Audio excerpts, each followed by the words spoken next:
So good morning students. Yesterday we have done the introductory part of the magnetic effect of electric current. It means we have done the basic concept, basic fundamental concept about the magnetic force, magnetic field and the Oersted experiment. So yesterday we have done the formula F equal to QEB sin theta and the different case based on the different angles. Firstly we have taken theta 0 degree, then theta 180 degree and then theta 90 degree, and we are having three different case. In the three different case we were having three different value of force. When theta is 0 degree, then value of force is 0. When theta is 180 degree, then value of force is also 0. And when theta is 90 degree, then value of the force is maximum, that is your F equal to QVB. So this is the value of force F equal to QVB. This is the maximum value of force. So magnitude we already find out. The magnitude of force, this is your magnetic force. Why it is magnetic force? Because we are having a charge, the velocity of charge particle and the magnetic field B. And we know that magnetic field is a vector quantity and the direction. Now magnetic field is a vector quantity, we know that this is the representation of the magnetic field, capital B. So if the magnetic field is a vector quantity, then we are having some direction of magnetic field. So yesterday we have done the magnitude of magnetic field. So today in this lecture we will do the direction of magnetic field. देखिए direction of magnetic field जो है, magnetic field की direction है, हम काफी rule से करेंगे. तो सबसे पहला जो रूल है वो है आपका right hand thumb rule. Right hand thumb rule. Thumb rule देखिए इसमें हम क्या करेंगे, जो मैंने आपको ओस्टेड एक्सपेरिमेंट बताया था, और ओस्टेड एक्सपेरिमेंट में मैंने आपको बताया था कि नीडल एक बार तो आपकी ऊपर की तरफ डिफ्लेक्ट हुई थी और एक बार नीचे की तरफ डिफ्लेक्ट हुई. तो वहां हमने डायरेक्शन को क्या किया था, सिर्फ और सिर्फ वहां डायरेक्शन को, उस नीडल की डायरेक्शन को मैंने आपको बताया था करंट की डायरेक्शन के अकॉर्डिंग. तो यहां पर मैं मैग्नेटिक फील्ड जो B है, अगर एक कंडक्टर में अगर मैग्नेटिक फील्ड आपकी किस तरीके से आपकी जनरेट होगी वो मैं आपको बताने जा रहा हूं, और किस डायरेक्शन में जनरेट होगी वो भी मैं बताने जा रहा हूं. सपोज कीजिए एक circuit I, this is your circuit, this is your battery and this is a switch. Simple circuit, this is a simple circuit. अब इसमें करंट फ्लो कर रहा है कहां, यहां आपका क्या कर रहा है, करंट फ्लो. तो सपोज कीजिए आप इसको एक कंडक्टर सपोज कीजिए, यानी ये जो x और y है यहां, इसको आप कंडक्टर सपोज कीजिए. तो ये क्या बन गया, आपका कंडक्टर बन गया. अब जब स्टेट कंडक्टर है तो राइट हैंड थंब रूल क्या कहता है, देखिए ये मेरा राइट हैंड है, मतलब ये आपका, ये मेरा क्या है, राइट हैंड है. ठीक है, आपका आपके रिस्पेक्ट में, आपकी पोजीशन के रिस्पेक्ट में आपको देखना है. देखिए हमने क्या किया, अगर कंडक्टर की हमें डायरेक्शन देखनी है, क्योंकि हमें बैटरी से कंडक्टर में जो करंट फ्लो हो रहा है उसकी तो डायरेक्शन पता लगेगी, तो हमें कंडक्टर में जो करंट फ्लो हो रहा है उसकी डायरेक्शन देखनी है.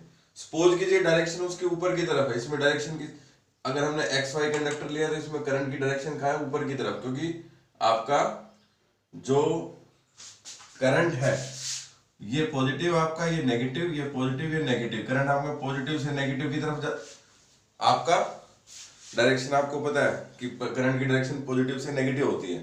तो ये करंट की डायरेक्शन है.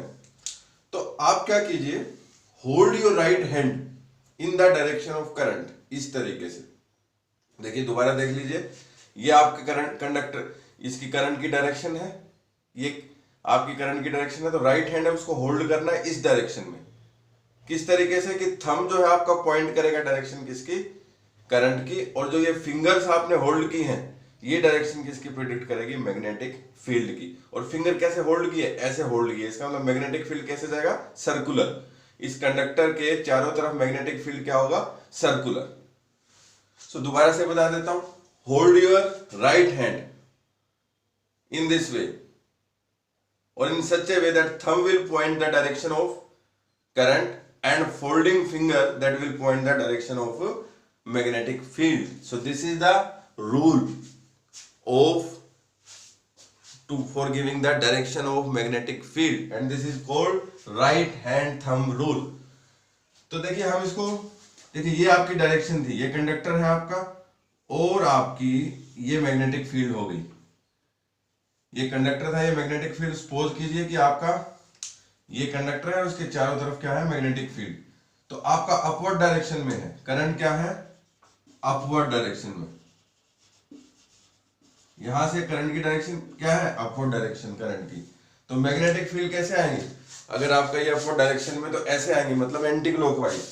ये मैग्नेटिक फील्ड की डायरेक्शन बनेगी, ये मैग्नेटिक फील्ड की डायरेक्शन, इसमें क्या है, एंटी क्लॉकवाइज, क्लॉक वाइज।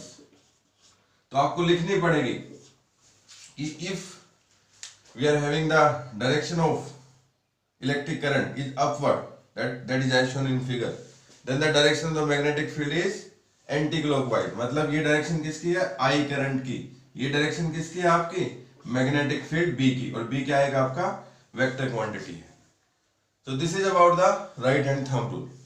अब इसका सेकंड, इसी रूल का आप, ये केस फर्स्ट था आपका, हम सेकंड केस कर लेते हैं। कि सेकंड केस में क्या है, सपोज कीजिए आप बैटरी की डायरेक्शन को चेंज कर देते हैं। यानी हमने क्या करना है, अब आपने ये नेगेटिव पॉजिटिव नेगेटिव पॉजिटिव, अब आपका जो करंट फ्लो है ये आपका क्या हो गया, यहां पर आपका स्विच ऑन कर दिया आपने। करंट फ्लो कैसे हो रहा है, यहां ऐसे, इस डायरेक्शन में करंट फ्लो हो रहा है। अब अगर मैं इस डायरेक्शन में, अगर मैं यहां पर एक्स वाई कंडक्टर लूं, तो करंट की डायरेक्शन कहां है, नीचे की तरफ, मतलब करंट की डायरेक्शन डाउनवर्ड है। तो अब दोबारा से देखिए, अब पहले करंट की डायरेक्शन ये थी, अब करंट की डायरेक्शन क्या हो गई, डाउनवर्ड। तो फिर दोबारा से राइट हैंड जो आपका है उसको इसी तरीके से कीजिए। अब की बार ऐसे करना है, क्योंकि थंब किसकी पॉइंट देगा, direction of electric current, and folding finger that will give the direction of magnetic field. So again देखिए, ये आपकी डायरेक्शन किसकी थी, करंट की। तो आप राइट हैंड को इस तरीके से फोल्ड करेंगे फिंगर्स को, कि ये जो थंब है ये will point the direction of current. तो आपकी बार थंब कितना जाएगा, कहां जाएगा, नीचे, क्योंकि डायरेक्शन ऑफ करंट भी कहा था नीचे। और ये डायरेक्शन किसकी होगी, मैग्नेटिक फील्ड की। मतलब इस तरीके से जो डायरेक्शन आएगी वो आपकी क्लॉकवाइज आएगी।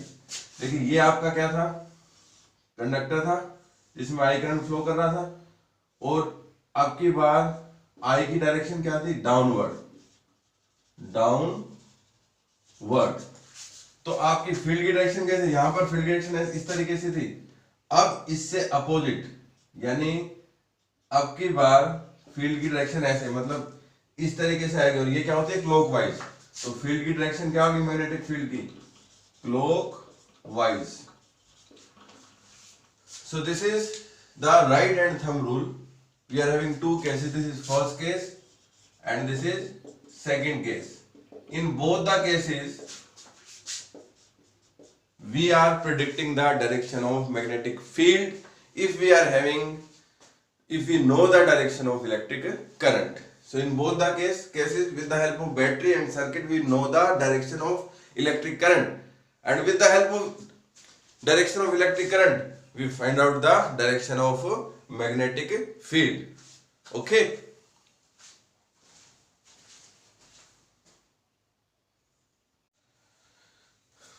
So student, our next topic is Boyd-Saward's law.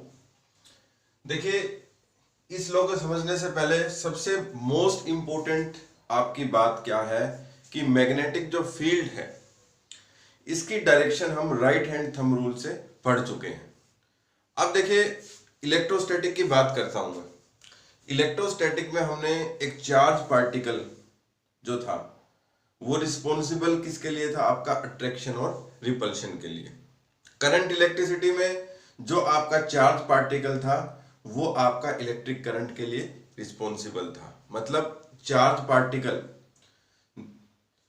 की हेल्प से हम करंट, इलेक्ट्रिक करंट को हम क्या कर सकते हैं, बना सकते हैं, इलेक्ट्रिक करंट को तैयार कर सकते हैं। अब इलेक्ट्रोस्टैटिक में अगर एक पॉइंट चार्ज था तो उसके अक्रॉस आपका अट्रैक्शन या रिपल्शन जो है वो पॉइंट चार्ज के अक्रॉस ही आपका अट्रैक्शन और रिपल्शन हमें पता लगता था। और अगर हमें बहुत ज्यादा अट्रैक्शन और रिपल्शन पता करना है तो हम क्या करते थे, लाइन चार्ज लेते थे। उससे भी ज्यादा करना है तो हम क्या करते थे, सरफेस चार्ज लेते थे। यानी छोटे से छोटा एलिमेंट कौन सा था आपका इलेक्ट्रोस्टैटिक में जो अट्रैक्शन और या रिपल्शन के लिए आपका क्या था, रिस्पॉन्सिबल था, वो था पॉइंट चार्ज। उससे बड़ा हमारा क्या था, लाइन चार्ज। उससे बड़ा हमारा क्या था, आपका सरफेस चार्ज, वॉल्यूम चार्ज। तो ये सारा का सारा हम ऑलरेडी पढ़ चुके हैं। इलेक्ट्रिक करंट में आपका जो आपका सबसे स्मॉल आपका पार्ट होगा जो रिस्पॉन्सिबल होगा करंट के लिए, तो उसको बोलते हैं हम करंट एलिमेंट। यानी पूरी एक लंबी वायर है, उसमें हमें इलेक्ट्रिक करंट फाइंड आउट करना है। तो हमें इलेक्ट्रिक करंट की वैल्यू कितनी है, I है। तो हमें क्या करना है, पूरा का पूरा करंट फाइंड आउट करना है। तो हम क्या करेंगे, पॉइंट उसमें छोटा सा एलिमेंट ले लेंगे जिसको क्या बोलेंगे, स्मॉल एलिमेंट। फिर हम सेकंड स्मॉल एलिमेंट ले लेंगे, फिर थर्ड स्मॉल एलिमेंट ले लेंगे, फिर सभी का हम क्या कर देंगे, एवरेज ले लेंगे। तो हमारा क्या आ गया था, एवरेज वैल्यू आ गई थी उससे इलेक्ट्रिक करंट में, जब हमने करंट इलेक्ट्रिसिटी पढ़ा था। तो कहने का मतलब क्या है कि जो स्मॉल एलिमेंट होगा आपका करंट का, वो आपका रिस्पॉन्सिबल है किसके लिए, करंट के लिए। अगर हमें पूरा करंट फाइंड आउट करना है तो सबसे पहले हमें स्मॉल एलिमेंट फाइंड आउट करना पड़ेगा। तो इसी स्मॉल एलिमेंट को किसने लिया था, बॉयड-सवर्स ने लिया था और एक लॉ बनाई थी क्या फाइंड आउट करने के लिए, किसी भी करंट जिसमें से करंट फ्लो हो रहा है कंडक्टर के, उसके बाहर कोई पी पॉइंट है तो उस पी पॉइंट पर कितना मैग्नेटिक फील्ड होगा, वो किसने बताया था, आपका बॉयड-सवर्स लॉ से। और ध्यान रखिए इसने आपका एलिमेंट कौन सा लिया था, स्मॉल एलिमेंट करंट का। तो देखिए डायग्राम है, ये आपका कोई भी वायर है जिसमें से आपका I करंट फ्लो हो रहा है। In this wire I current is flowing, और ये हमने क्या ले लिया, स्मॉल एलिमेंट। ये स्मॉल एलिमेंट था जिसकी लेंथ कितनी थी आपकी dl, और इसके अक्रॉस आपकी जो मैग्नेटिक फील्ड आएगी किसी पॉइंट पर बाहर, वो कितनी आएगी, dB। अब यहां से इसके सेंटर से हमने एक P पॉइंट बना दिया जो डिस्टेंस r पे था, और इसके बीच में एंगल कितना था आपका, थीटा था। देखिए ये एंगल आपका कितना है, थीटा। तो इस P पॉइंट पर कितनी मैग्नेटिक फील्ड होगी वो किसने बताया, बॉयड-सवर्स, और उन्होंने लॉ दे दी जिसका नाम क्या था, बॉयड-सवर्स लॉ। तो आप कह सकते हैं in this figure I current is flowing in the conductor, P point is outside from the conductor, and the P point is at a distance from the small element whose length is dl, and at the P point the magnetic field is dB। तो जो ये magnetic field होगी dB, वो किसके proportional हो गई, I के। मतलब जितना करंट आएगा उतने ही आपकी क्या होगी, आपकी मैग्नेटिक फील्ड होगी। और आपका अगर करंट एलिमेंट लो तो वो करंट एलिमेंट के भी प्रोपोर्शनल होगी। मतलब जितना आपका मैग्नेटिक फील्ड आएगा उतना, जितना आपका करंट एलिमेंट की लेंथ होगी, यानी इसकी लेंथ होगी आपकी 2 सेंटीमीटर, तो उस हिसाब से आपका मैग्नेटिक फील्ड आएगा। इसकी लेंथ होगी 5 सेंटीमीटर, तो आपका 5 सेंटीमीटर के हिसाब से आपका क्या आएगा, मैग्नेटिक फील्ड। डीएल क्या था, स्मॉल करंट एलिमेंट, और डीबी क्या था, इसके अक्रॉस स्मॉल आपकी मैग्नेटिक फील्ड। इसको हम फर्स्ट इक्वेशन बोल देते हैं, इसको सेकंड इक्वेशन बोल देते हैं। And dB is inversely proportional to 1/r²। देखिए आप ये एक्टिविटी में भी पढ़ चुके हैं कि जैसे आपका सपोज कीजिए कंडक्टर है और हमने यहाँ P पॉइंट लिया है, ये P पॉइंट लिया है, तो इसके अक्रॉस क्या बनेगा, एक सर्कल बनेगा एक रेडियस का। और फिर हमने यहाँ P पॉइंट लिया है तो इसके अक्रॉस भी एक सर्कल बनेगा रेडियस का। इसका मतलब जो ये सर्कल होगा रेडियस का, इसमें मैग्नेटिक फील्ड ज्यादा होगी, इसमें मैग्नेटिक फील्ड क्या होगी, कम। इसका मतलब जो मैग्नेटिक फील्ड है dB वो इनवर्सली प्रोपोर्शनल है किसके, 1/r के। और रिसर्च से ये फाइंड आउट हुआ है कि वो इनवर्सली प्रोपोर्शनल है 1/r² के। उसके बाद जो dB है वो आपको पता है साइन थीटा के भी प्रोपोर्शनल होता है, ये आपका मैक्सिमम के केस के लिए।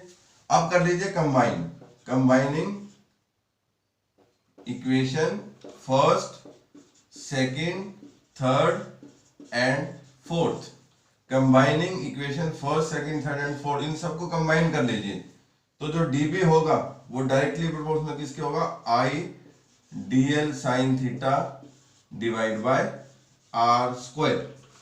क्या हो गया dB proportional I dl sine theta by are square. अभी कांस्टेंट लगाना पड़ेगा, तो dB को यहां पर हम क्या लगा लेते हैं, कांस्टेंट, उसकी वैल्यू है k, I dl sine theta divide by are square.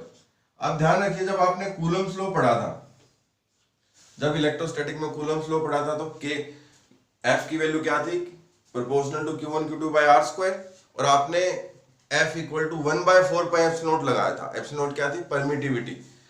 अब यहां पर भी हम इसी तरीके का कांस्टेंट लगाएंगे, तो वो कांस्टेंट क्या होगा, dB। अब k की वैल्यू रखेंगे हम mu naught divide by 4 pi I dl sine theta divide by are square. ये म्यू नॉट बाय 4 पाई, जिसमें म्यू नॉट क्या है, परमिबिलिटी, उसमें परमिटिविटी था, इसमें परमिबिलिटी है। ये जो म्यू नॉट है ये है परमिबिलिटी। अब म्यू नॉट डिवाइड बाय 4 पाई, इसकी वैल्यू होती है आपकी 10⁻⁻7 टेस्ला मीटर पर एम्पेयर। ये आपकी होगी आपकी टेस्ला मीटर पर एम्पेयर। तो मैंने म्यू नॉट बाय 4 पाई की वैल्यू लिख दी, और आपकी म्यू नॉट की वैल्यू कितनी होगी, 4 pi into 10⁻⁷ tesla metre per ampere. Tesla को टी कर दिया, मीटर को एम कर दिया, और एम्पेयर को a-1। तो ये आपकी म्यू नॉट की वैल्यू होगी।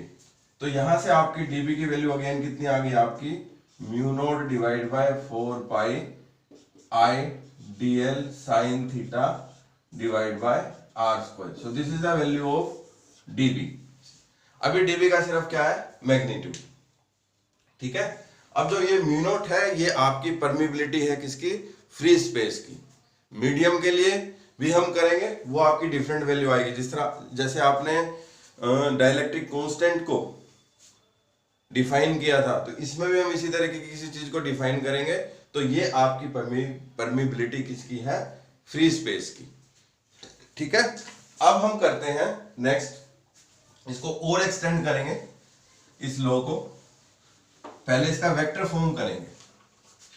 तो देखिए dB जो है आपका, दोबारा फॉर्मूला लिख देता हूं, mu naught divide by 4 pi I dl sine theta divide by are square. अब इसको वेक्टर बनाना है, तो हम जैसे इलेक्ट्रोस्टैटिक में करते थे, ये अगर इसको वेक्टर बनाओगे तो आर वेक्टर यहां आ जाएगा, और आपका साइन थीटा तो रहेगा, आपका आर वेक्टर यहां आ जाएगा, और आपका मैग्नीट्यूड आर क्यूब का मैग्नीट्यूड यहां बच जाएगा। मतलब आर वेक्टर यहां आ जाएगा, आर मैग्नीट्यूड, आर का मैग्नीट्यूड का क्यूब यहां बच जाएगा। तो ये dB जो है आपका, ये कितना हो गया, mu naught divide by 4 pi I dl cross r। ये आपका ये मैग्नीट्यूड का क्यूब है। ऐसा क्यों हुआ, क्योंकि हमें पता है dl और r। हम इसको dl r साइन थीटा लिख सकते हैं, और a क्रॉस b होता है आपका ab साइन थीटा। तो यहां लिख लीजिए, because dl cross r should be equal to dl sine of theta. तो ये हमने आइडेंटिटी यूज की है क्रॉस प्रोडक्ट की। I dl sine theta into R था वेक्टर, तो हम dl क्रॉस r, मतलब ये dB वेक्टर है तो ये dl वेक्टर होगा आपका। तो हम यहां पर dl क्रॉस r लगा सकते हैं, क्योंकि dl साइन थीटा। ठीक है। तो आपका ये क्या बन गया, आपका dB बन गया। अब ये आपकी क्या बन गई, वेक्टर फॉर्म। अगर एग्जाम में सिर्फ ये आ जाए कि वेक्टर फॉर्म लिखो, तो आप ये वेक्टर फॉर्म लिख सकते हैं। Clear. So this is about the vector form. उसके बाद जो नेक्स्ट क्वेश्चन है वो हम करेंगे स्पेशल केस। स्पेशल केस में हम क्या करेंगे, देखिए फर्स्ट केस करेंगे, case first when theta equal to 0 degree. तो पुट कर दीजिए इसमें dB कितना आपका IDL sine 0 divide by are square into mu naught by 4 pi आपका कांस्टेंट था। अब साइन 0 0 होता है तो dB की वैल्यू कितनी आ गई 0, because sign 0 is 0 degree is 0।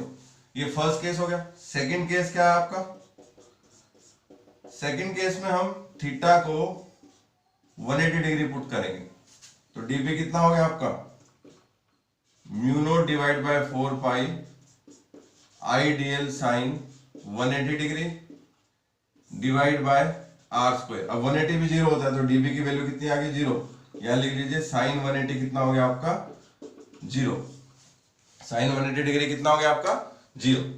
सो ये आपके डिफरेंट टू केसेस है, आप इसको नोटबुक पे नोट कर लीजिए। Then after we will do the third case. Okay, so I am rubbing this. अब आपका जो थर्ड केस है आपका वो है आपका थीटा एंगल कितना है 90 degree, when theta equal to 90 degree. अब थीटा 90 पुट करेंगे इसमें तो आपका dB कितना था आपका mu naught divide by 4 pi IDL sine theta divide by are square. अब थीटा को कितना पुट कर दो 90 डिग्री। अब साइन 90 की वैल्यू कितनी होती है आपकी 1, तो ये कितना आ जाएगा dB mu naught by 4 pi IDL by are square. So this is the value of dB when theta is 90 degree. So this is about the total law, that is your Biot Savart law. तो Biot Savart law से आपने क्या सीखा? अगर कोई भी current element है जो स्मॉल करंट एलिमेंट है, उसके बाहर कोई P पॉइंट है R डिस्टेंस पर, तो वो एक सर्कल बनाएगा मैग्नेटिक फील्ड का, और आपकी वहां पर मैग्नेटिक फील्ड की वैल्यू क्या होगी आपकी एंगल पर dB equal to mu naught by 4 pi IDL sine theta by are square होगी, और डिफरेंट एंगल पर, मतलब थीटा 0 डिग्री 180 डिग्री और आपका थीटा 90 डिग्री पर आपकी वैल्यू क्या आएगी डिफरेंट आएगी। So this is about the Biot Savart law. So student कई बार एग्जाम में ये पूछ लेते हैं कि what are the limitation of the Biot Savart law, क्या लिमिटेशन है? तो देखिए आपकी काफी लिमिटेशन है, बट एक दो मैं बता देता हूं। पहली लिमिटेशन है कि it only apply on the symmetrical current distribution, मतलब यहां पर सिमेट्रिकल करंट डिस्ट्रीब्यूशन होना चाहिए। क्यों? क्योंकि देखिए हमने डीएल एलिमेंट लिया था, तो फिर यहां डीएल लेंगे, डीएल सभी जगह डीएल लेंगे, ठीक है? तो इसका मतलब करंट भी क्या होना चाहिए यूनिफॉर्म होना चाहिए, सिमेट्रिकल डिस्ट्रीब्यूशन होना चाहिए, मतलब हर एलिमेंट में करंट की वैल्यू क्या होगी आपकी सेम होगी, सिमेट्रिकल होगी। एसिमेट्रिकल डिस्ट्रीब्यूशन में आपका ये लॉ वैलिड नहीं है, so it is not valid in the asymmetrical current distribution. So you can write, firstly right the line that limitation of Boyd-Savart's law. So first limitation you can write, it is valid in case of the symmetrical current distribution, or it is not valid in case of the asymmetrical current distribution. ये तो current distribution की बात हो गई। दूसरी बात है it is valid or we can apply the Boyd-Savart's law only for the small current element. What is the meaning of small current element? DL। अब dl तो आपका लेंथ के क्रॉस हो गया, तो स्मॉल करंट एलिमेंट कितना हो गया I इंटू dl, ये आपका स्मॉल करंट एलिमेंट हो गया। I क्या था करंट था कंडक्टर में, dl आपका स्मॉल लेंथ का एलिमेंट था, तो स्मॉल करंट एलिमेंट क्या होगा IDL। तो इसको बोल दें कि करंट स्मॉल करंट एलिमेंट, तो ये आपका स्मॉल करंट एलिमेंट पर ही क्या है वैलिड है। So it is valid in the small current element. Okay, so in the next lecture we will do the application of Boyd-Savart's law. We are having lot of application of Boyd-Savart's law. जैसे हमने Gauss theorem की application की थी, इसी तरीके से this theorem or this law is very important, and we will do the lot of applications based on the Boyd-Savart's law. Okay, thank you.